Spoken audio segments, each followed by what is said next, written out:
গুলোতে 10টার পরে যদি একটা মেয়ে ঢুকে তাকে প্রচন্ড রকমের কটু কথা শুনতে হয়, যেন কোনো একটা অপরাধ করে ফেলেছে। 5 আগস্টের পরে আমি বিশ্বাস রাখি যে এখানে একটা মেয়েও নাই যার সাথে কোনো ধরনের সোশ্যাল মিডিয়ায় বুলিং হয় নাই। অন্তর্বর্তীকালীন সরকার তারা যে একটি উদ্যোগ গ্রহণ করেছে এবং এই জুলাই 14 তারিখকে জুলাই কন্যা দিবস ঘোষণা করে জুলাইয়ের নারীদের যে অবদান, সে অবদানকে তারা অফিসিয়ালি স্বীকৃতি দিয়েছে, তার জন্য অবশ্যই অসংখ্য ধন্যবাদ।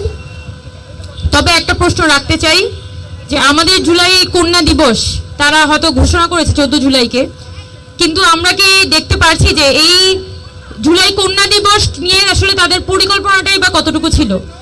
শুধুমাত্র আমরা দেখছি যে আজকে আমরা নারী ও শিশু মন্ত্রণালয় থেকে আমরা দেখেছি যে তারা একটা রিক্সা র্যালি করছে, একটু পরে সংস্কৃতি মন্ত্রণালয় থেকে একটা প্রোগ্রাম আছে শহীদ মিনারে।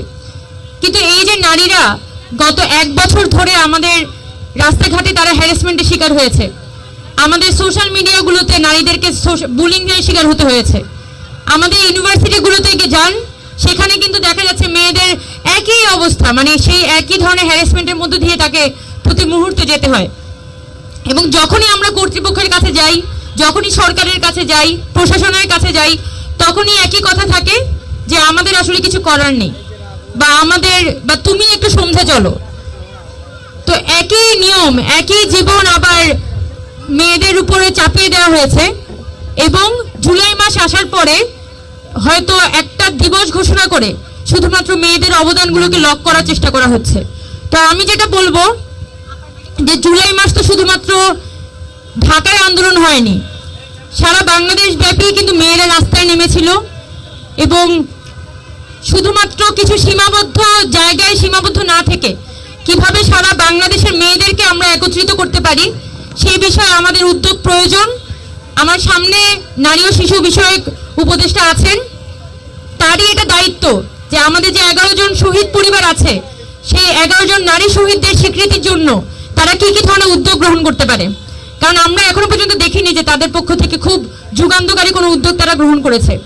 আর দ্বিতীয়ত, সারা বাংলাদেশে যে নারীরা রাস্তায় নেমে এসেছিল, আমাদের যে গৃহিণীরা, আমাদের আম্মারা, তারা যে রাস্তায় নেমে এসেছিল, তাদের কোনো অবদান কিন্তু এই মুহূর্তে আমরা স্বীকৃতি হতে দেখি না।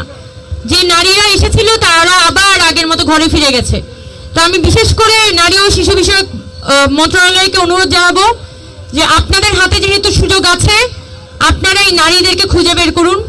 আমরাও আছি, আমরাও সাহায্য করব, কিন্তু সারা বাংলাদেশের মেয়েদেরকে পুনরায় রাজপথে আনতে এবং মেয়েদেরকে একজোট করতে আসলে বর্তমান যে সরকার, অন্তর্বর্তীকালীন সরকার, তাদের বিশেষ ধরনের সহযোগিতা আমাদের প্রয়োজন। এবং সর্বশেষ বলি যে শুধুমাত্র দিবসের মধ্যে বাধা থাকলে হবে না, আমাদের 5 আগস্ট পরবর্তী সময়ে এখনো পর্যন্ত আমাদের ঢাকা বিশ্ববিদ্যালয় বলি, জাহাঙ্গীরনগর বলি, আমাদের রাজশাহী বিশ্ববিদ্যালয় বলি, আমাদের হলের গেটগুলোতে 10টার পরে যদি একটা মেয়ে ঢুকে তাকে প্রচন্ড রকমের কটু কথা শুনতে হয়, যেন কোনো একটা অপরাধ করে ফেলেছে। এবং আজকে একটা দিনের জন্য শুধুমাত্র তাদেরকে বলা হচ্ছে যে তারা 12টা পর্যন্ত বাইরে, সারা রাত তারা বাইরে থাকতে পারবে।